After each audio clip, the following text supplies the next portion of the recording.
Hello बच्चों, आपका स्वागत है अपने चैनल में।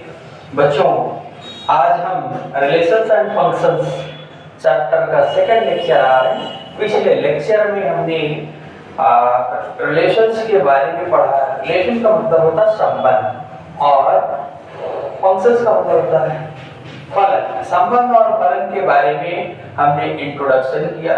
उसमें दो टाइप के रिलेशंस हमने डिस्कस किए। पहला आइडेंटिटी रिलेशन और उसके बाद यूनिवर्सल रिलेशन। हम आज डिस्कस करेंगे बेटा इस लेक्चर में रिफ्लेक्सिव रिलेशन, उसके बाद सिमेट्रिक रिलेशन, उसके बाद ट्रांजिटिव रिलेशन, उसके बाद इक्विवेलेंस रिलेशन। इस एपिसोड में इस लेक्चर में चलेगा। उसके बाद नेक्स्ट लेक्चर जो थर्ड लेक्चर होगा उसमें रिलेशंस के बारे में और फंक्शंस के बारे में, जितने टाइप के possible functions and their graph, domain and range ये कैलकुलेट करेंगे। नंबर ऑफ रिलेशंस ये और नंबर ऑफ फंक्शंस मिक्स करेंगे। ठीक है, थर्ड इसको एटलीस्ट 4 लेक्चर में कवर करूंगा। छोटे छोटे लेक्चर्स होंगे, वैसे बहुत बड़ा वीडियो हो जाता है। चलिए ठीक है, बहुत ज्यादा समय न वेस्ट करते हुए चलिए भाई हेडिंग लगाओ। अगली नेक्स्ट रिफ्लेक्सिव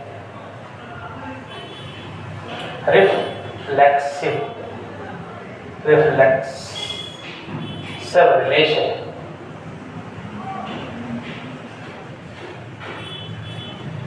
भाई ये क्या होता है?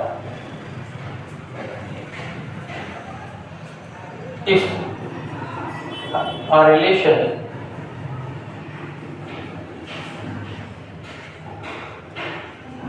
defined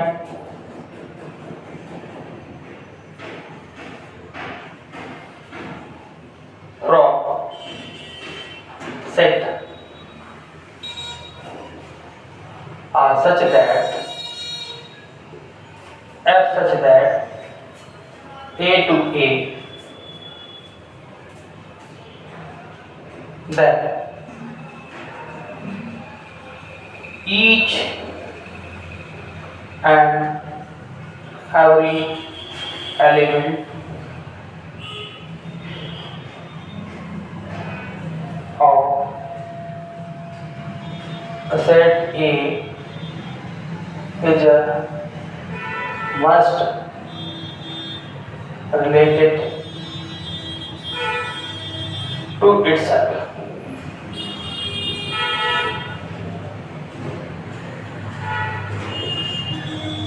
Are called reflexive relation.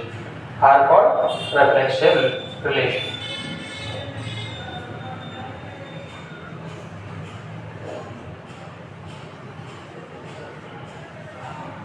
Reflexive relation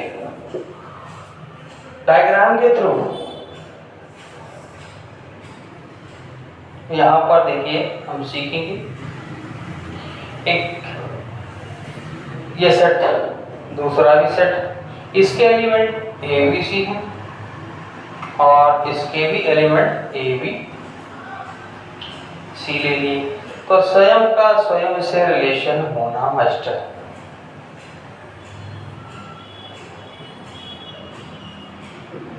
स्वयं का स्वयं से रिलेशन, इन अदर वर्ड्स इसको mathematically A comma A belongs to A for all A belongs to A। इसको हम मैथमेटिकली ऐसे डिफाइन कर, स्वयं का स्वयं से रिलेशन, बाकी आगे होना मस्ट है, तब ये रिलेशन कहलाएगा। ठीक है, ए से स्वयं का स्वयं से रिलेशन। अच्छा, आइडेंटिटी रिलेशन, उसमें भी स्वयं का स्वयं से, ये स्वयं, इसमें थोड़ा कंफ्यूजन बच्चों को आती है कि आइडेंटिटी रिलेशन और रिफ्लेक्सिव रिलेशन जो है इसमें क्या डिफरेंस है। तो इसमें बेटा आइडेंटिटी में केवल स्वयं का स्वयं से रिलेशन, इसमें स्वयं का किसी अन्य से भी रिलेशन हो सकता है, बट स्वयं का स्वयं से रिलेशन होना जरूरी है और किसी अन्य के साथ भी रिलेशन हो सकता है। ये हो सकता है ए स्वयं से स्वयं, बी स्वयं से स्वयं रिलेटेड हो सकता है, ए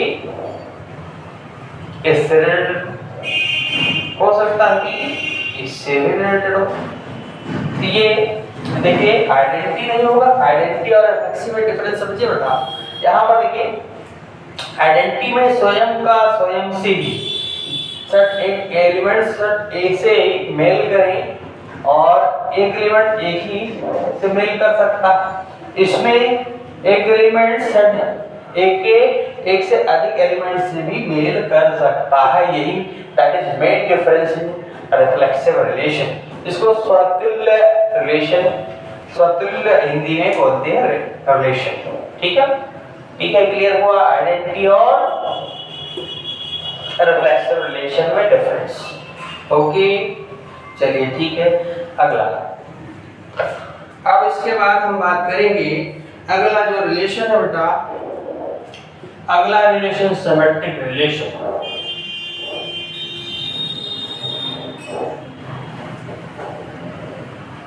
अगला रिलेशन नेक्स्ट हेडिंग लगा बेटा symmetric relation. Symmetric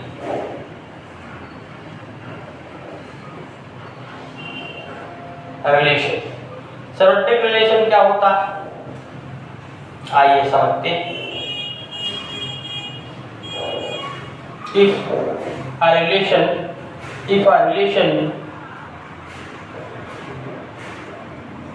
defined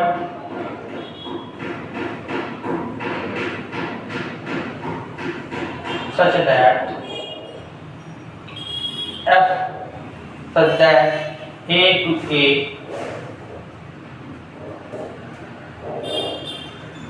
is said to be symmetric if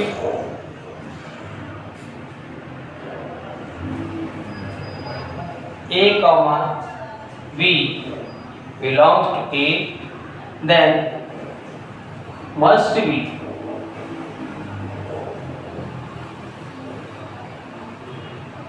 B comma A belong to A। अगर A comma B इसमें इस सेट A में बिलोंग कर रहा है तब B comma A must be element of A। ठीक है, तभी हम क्या बोलेंगे सिमेट्रिक रिलेशन।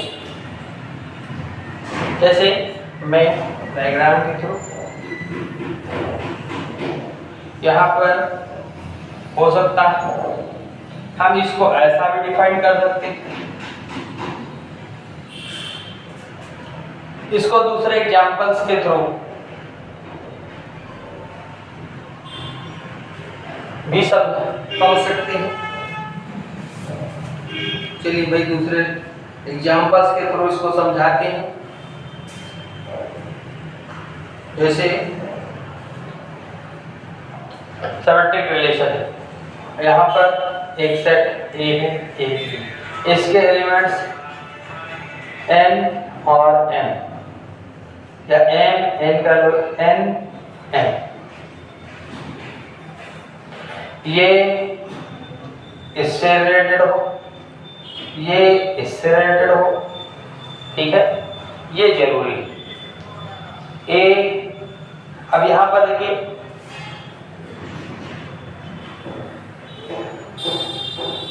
N से रिलेटेड है, M से रिलेटेड है।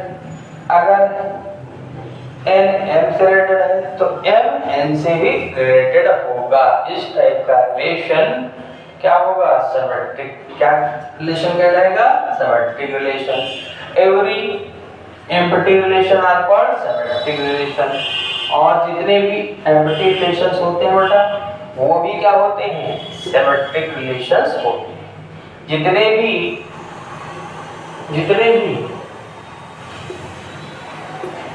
एम्प्टी रिलेशंस नोट कर लीजिए।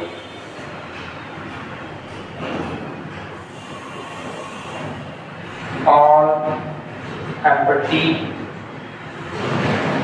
या इसी को बेटा आर वाइड भी बोलते हैं। wide relations are empty relation.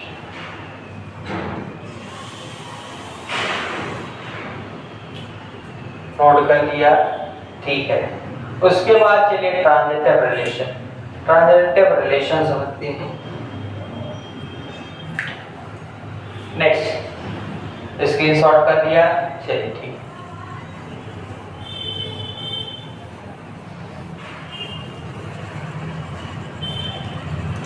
Next transitive relation.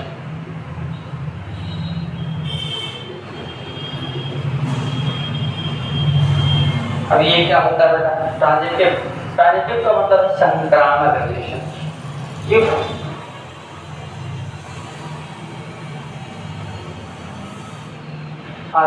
If a relation defined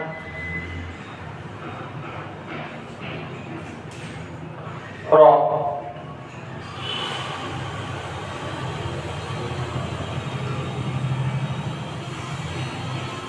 a relation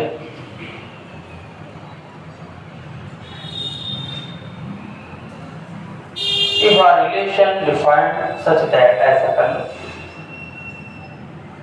F such that A to A if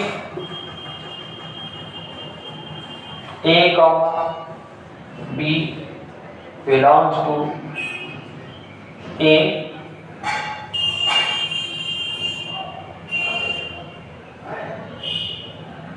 comma B comma C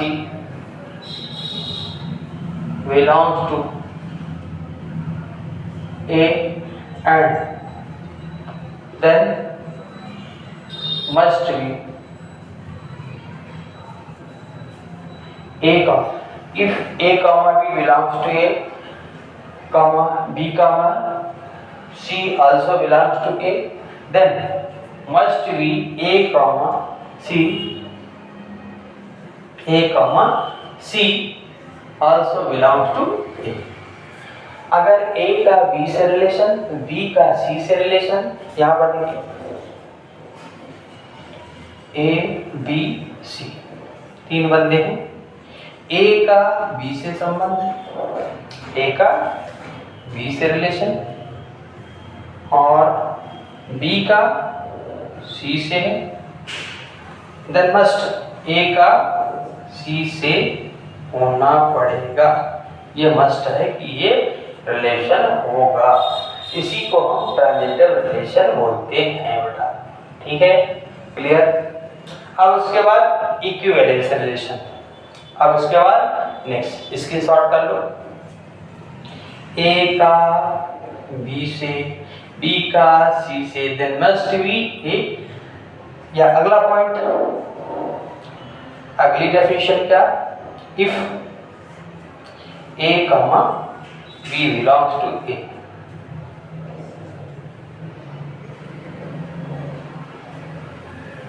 transitive होने के लिए देन एंड इफ A का, दूसरा note कर लीजिए दूसरी definition क्या है ट्रांजिटिव होने की। If A comma B, A और B एक एक एलिमेंट्स हैं but B comma C is not belongs to A, then it is also transitive relation। समझ में आया बेटा? ये पहली डेफिनेशन, A B से रिलेटेड हो, B C से रिलेटेड हो, देन A का C से पहले का थर्ड से रिलेशन होना जरूरी है। या तो A B से रिलेटेड हो एंड B और C एक दूसरे से इस A में ना बिलोंग करें, तब ऐसे एलिमेंट्स क्या कहलाते हैं? ट्रांजिटिव रिलेशन कहलाएगा। ऐसा रिलेशन क्या कहलाएगा? ट्रांजिटिव रिलेशन कहलाएगा। बात क्लियर हुई? ये फंडे क्लियर हुई? अब चलते हैं नेक्स्ट। इसको स्क्रीनशॉट कर लीजिए, नोट करके, ये बहुत ही इंपॉर्टेंट है। Transitive relation. अब उसके बाद बेटा अगला रिलेशंस उसको हम बोलेंगे, अगला जो रिलेशंस पढ़े जा रहे हैं उसके बाद ये रिलेशन एंड हुआ, उसके बाद फंक्शंस के बारे में पढ़ेंगे, कुछ नोट बताएंगे। यहाँ पर देखिए भाई, अब equivalence,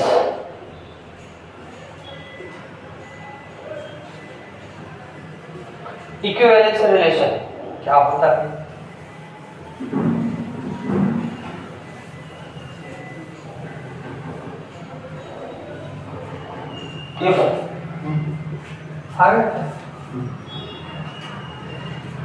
if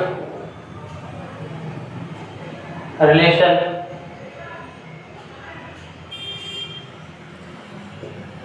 f such that A to A is equivalence if it is पहला पॉइंट रिफ्लेक्सिव रिलेशन हो, दूसरा सिमेट्रिक हो बेटा शॉर्ट फॉर्म में, थर्ड पॉइंट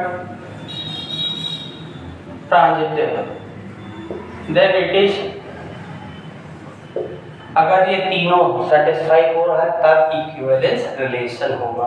ठीक है बेटा, अब नेक्स्ट एपिसोड में हम नेक्स्ट लेक्चर में इंतजार करिए, वेट करिए, उसमें हम फंक्शंस लेकर आएंगे। ठीक है, फंक्शंस पढ़ेंगे। Okay bye. ठीक है।